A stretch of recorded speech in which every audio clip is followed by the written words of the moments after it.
दोस्तों, बांग्लादेश की नई सरकार जो चालें चल रही थी, अब वही उनके गले का फंदा बन चुकी है। हालत अब ऐसी हो गई है कि सिर्फ सरकार ही नहीं, आम जनता भी इसकी कीमत चुका रही है।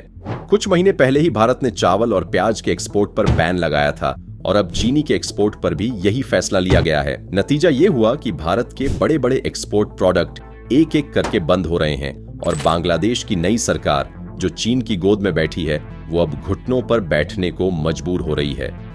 असल कहानी शुरू हुई थी 2024 में, जब भारत ने पहली बार एक बड़े फूड प्रोडक्ट पर बैन लगाया था। उस समय बांग्लादेश ने इसे ज्यादा गंभीरता से नहीं लिया, लेकिन अब वही फैसला उन्हें भारी पड़ रहा है। सबसे बड़ा झटका आलू के बाजार में लगा है। कभी बांग्लादेश आलू का बड़ा प्रोड्यूसर था, लेकिन आज हालत यह है कि आलू की कमी ने मार्केट को हिलाकर रख दिया है। दाम रोज बढ़ रहे हैं और अब मार्केट में 1 किलो आलू 50 से 60% तक बिक रहा है, जो पिछले साल के मुकाबले लगभग 2 गुना है। बांग्लादेश की हालत ऐसी हो गई है कि किचन से लेकर पूरी इकोनॉमी तक हिल चुकी है। और ये तो बस शुरुआत है, क्योंकि बांग्लादेश में ऐसे दर्जनों प्रोडक्ट हैं जैसे दाल, गेहूं, चीनी, प्याज, जिनके लिए वो लगभग पूरी तरह भारत पर निर्भर है।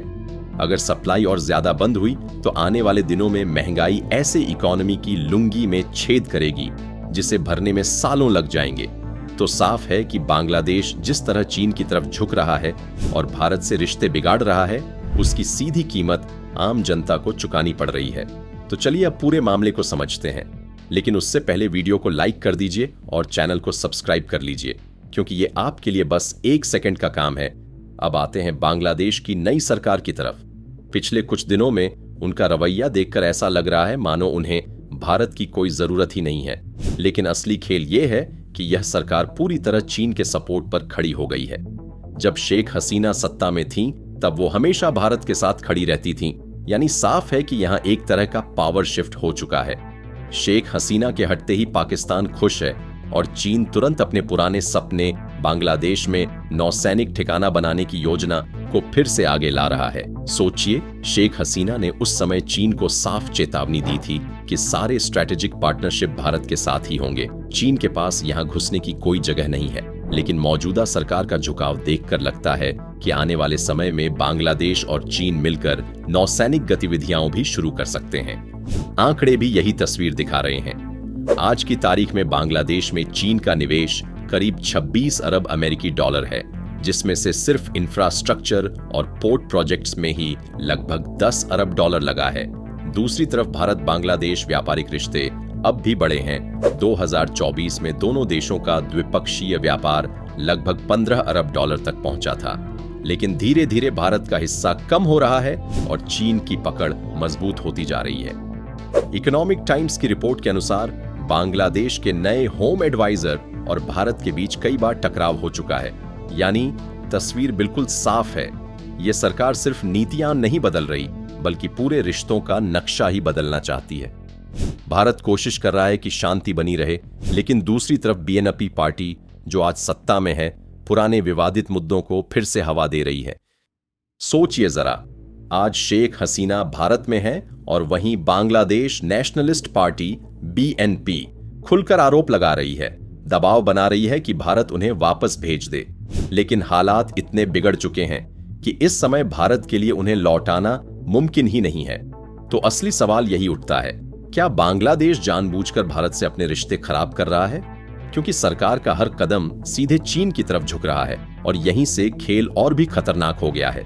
क्योंकि जब बात आती है फूड सिक्योरिटी की, तो बांग्लादेश पूरी तरह भारत पर निर्भर है। आपको जानकर हैरानी होगी कि बांग्लादेश जिन चीजों का सबसे ज्यादा आयात करता है, दाल, गेहूं, चावल, चीनी, प्याज, आलू, मसाले, फल सब्जी, उनमें से करीब 70% से भी ज्यादा भारत से ही आता है। यानी खाने पीने की चीजों में भारत के बिना बांग्लादेश लगभग पंगु है। लेकिन पिछले कुछ सालों में तस्वीर पूरी तरह बदल गई है। कभी बांग्लादेश खुद को आलू उत्पादन में आत्मनिर्भर समझता था। अब हालात ऐसे हैं कि अपने ही लोगों को ठीक से आलू नहीं पहुंचा पा रहा। वजह साफ है, लगातार एक के बाद एक झटके, महंगाई, राजनीतिक अस्थिरता और कमजोर सरकार, जिन्होंने मिलकर कृषि क्षेत्र को पूरी तरह तोड़ दिया। उधर भारत ने उलटी दिशा में तरक्की की है और यही मौका चीन तलाश रहा है। उसकी कोशिश है कि बांग्लादेश पूरी तरह उसके कंट्रोल में चला जाए, सिर्फ व्यापार में ही नहीं बल्कि सैन्य स्तर पर भी। सोचिए जरा, अगर चीन बांग्लादेश में नौसैनिक ठिकाना बना लेता है तो दक्षिण एशिया में उसकी मौजूदगी कितनी तेजी से बढ़ जाएगी। क्या यह भारत के लिए खतरे की घंटी नहीं है? बिल्कुल है। और भारत भी चुपचाप बैठने वाला नहीं। ऐसे किसी कदम को रोकने के लिए वो कूटनीति से लेकर स्ट्रैटेजिक हर चाल खेलेगा।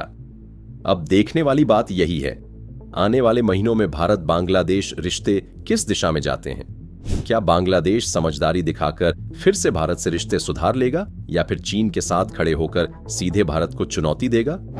एक बात याद रखना जरूरी है, इतिहास गवाह है, चाहे आजादी की लड़ाई हो या आर्थिक संकट, भारत हमेशा बांग्लादेश के साथ खड़ा रहा है।